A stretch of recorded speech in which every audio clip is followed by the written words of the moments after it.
Hello everyone, আসসালামু আলাইকুম। কেমন আছেন সবাই? আশা করি সবাই অনেক ভালো আছেন।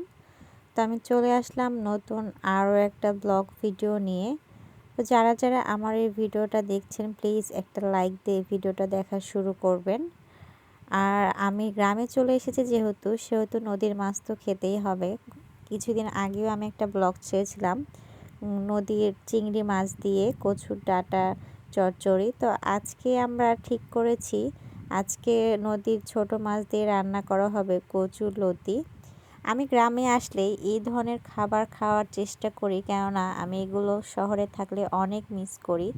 তো আমার ভাই এই যে ঠেলা জাল দিয়ে এই চিংড়ি মাছ আর গুচি আর ব্যাম মাছগুলো ধরে নিয়ে এসেছে। দেখেন কতগুলো মাছ। এই মাছগুলোর অনেক দাম, মানে অনেক দামি মাছ এগুলো। আর দামি মাছ হলেও এরকম টাটকা বা এরকম সুস্বাদু মাছ কিন্তু শহরে পাওয়া যায় না, এগুলো শুধু গ্রামেই পাওয়া যায়। এই মাছগুলো আমার অনেক ফেভারিট। আমি বড় মাছ খাই না বলেই চলে, খুব কম।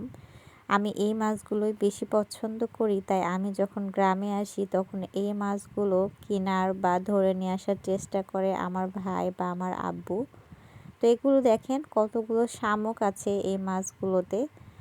তো আমি আর আমার আম্মু মিলে মাছগুলো কেটে নিলাম। চিংড়ি মাছগুলো আম্মু প্রথমে ধুয়ে নিচ্ছে। দেখেন কতগুলো চিংড়ি মাছগুলো আলাদা করা হয়েছে। আলাদা করে চিংড়ি মাছগুলো ধোয়া হচ্ছে আমাদের আঙিনাতে। আমার আম্মু অনেক সুন্দর করে আস্তে আস্তে মাছগুলো ধুয়ে নিচ্ছিল। নদীর চিংড়ি মাছ কিন্তু অনেক টেস্টি হয়, আর আমার এই চিংড়িটাই অনেক পছন্দের। আকাশে একটু একটু করে মেঘ লেগেছে। তো চিংড়ি মাছগুলো ধোয়া শেষ। এখন আমার আম্মু যেই ব্যাম আর গুচি মাছের যে মিক্সটা আছে সেগুলো ধুবে। ওগুলো একদম ঘষে ঘষে ডলে ডলে পরিষ্কার করে নিচ্ছিল, ধুয়ে নিচ্ছিল। মাছ কিন্তু পরিষ্কার করে ধোয়া না হলে মাছগুলো দেখতেও ভালো লাগে না। আর আসলে কি বলবো, আর মাছটা অনেক পরিষ্কার করে ধুলে মাছগুলো ঝকঝক করে, দেখতেও কিন্তু অনেক ভালো লাগে। দেখেন মাছগুলো কত সুন্দর ঝকঝক করছে, পরিষ্কার হয়ে গেছে। চিংড়ি মাছ আর ওই মাছগুলো আলাদা করা হলো। তাই আমি বলেছি চিংড়ি মাছ দিয়ে কচুর লতি রান্না করতে। তাই আমি আর আম্মু চলে যাচ্ছে আজমাইন বাবুকে নিয়ে কচুর লতি তুলতে। এই যে দেখছেন পুকুরের পাড়ে, এখানে কচুর লতি তুলবো। আমার আম্মু গতকালকে অনেকগুলো লতি তুলে রেখেছে, বাট ওইটুকু লতি দিয়ে হবে না। তাই আমাদের বাসাতে যেহেতু মানুষ বেশি, তাই আমি আবার চলে এসেছি এই পুকুরের পাশে কচুর লতি তুলতে। তো এসে দেখছি যে এই সাদা কচুর লতিগুলো তুলে নিয়ে চলে গেছে, কিন্তু কালো কচুতে লতিগুলো আছে। বাট ভয় পাচ্ছিলাম যে মুখ চুলকায় কিনা। তো পরে ভাবলাম যে মুখ চুলকাবে না, একটু আম দিয়ে দেওয়া হবে চচ্চড়িতে, তাহলে আর মুখ চুলকাবে না। সো কচুর লতিগুলো আমি তোলা শুরু করে দিলাম। সাদা কচুর লতির থেকে কিন্তু কালো কচুর লতিগুলো একটু মোটা মোটা ছিল আর অনেক লম্বা লম্বা ছিল। আমি একটা একটা করে সবগুলো কচুর লতি আমি তুলে নিচ্ছিলাম। কচুর লতি দিয়ে কিন্তু ট্যাংরা মাছও অনেক মজা লাগে। নেক্সট দিন আমি অবশ্যই কচুর লতি দিয়ে ট্যাংরা মাছ রান্না করব। আজকে চিংড়ি মাছ দিয়ে কচুর লতি খেতে ইচ্ছে হয়েছে, তাই চিংড়ি মাছ দিয়ে কচুর লতি খাবো।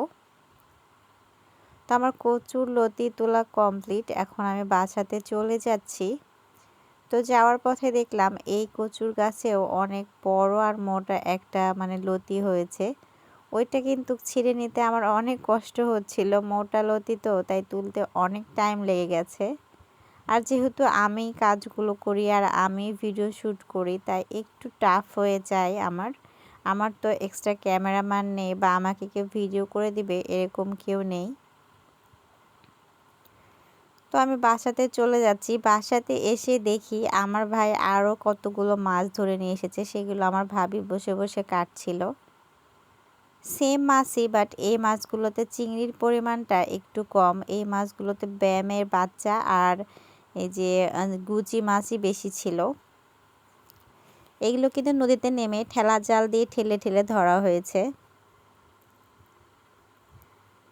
এই মাছগুলো পেঁয়াজ দিয়ে চচ্চড়ি করলেও অনেক টেস্টি লাগে খেতে। তো আজকে আর কচুর লতি রান্না করা আমি দেখাবো না। আজকে শুধু মাছটা কাটা, কচুরলতি আর কি নিয়ে আসা, এগুলোর ভিতরে আমার এই ব্লগটা শেষ করব। এটার পার্ট 2 চলে আসবে। তো আমার পার্ট 2টা দেখার জন্য আপনাদের সবাইকে অনুরোধ করে রাখলাম। আর হ্যাঁ, যারা যারা আমার চ্যানেলে নতুন তারা প্লিজ সাবস্ক্রাইব করে পাশে থাকবেন। আপনারা যদি সাবস্ক্রাইব করে পাশে না থাকেন তাহলে আমি কখনোই সামনে এগোতে পারবো না, আর এভাবে ভিডিও ছাড়তে ভালোও লাগবে না। আপনারা উৎসাহ করলে, কমেন্টস করলে আমার ভিডিও করতেও ভালো লাগবে, ভিডিও ছাড়তেও ভালো লাগবে। ও হ্যাঁ, এই পাশে দেখেন মিষ্টি আলু সিদ্ধ করতে দিয়েছে, আর আমার ছেলেটা তার মামার সঙ্গে বসে বসে খেলছিল। আর এই পাশে গ্রামের বাচ্চা কাচ্চা, আমার ভাতিজা ভাতিজি, এরা খেলছিল। তো আজকের ব্লগটা এই পর্যন্ত। নেক্সট টাইম আবার চলে আসবো আমি নতুন আর একটা ব্লগ নিয়ে। সে পর্যন্ত আল্লাহ হাফেজ।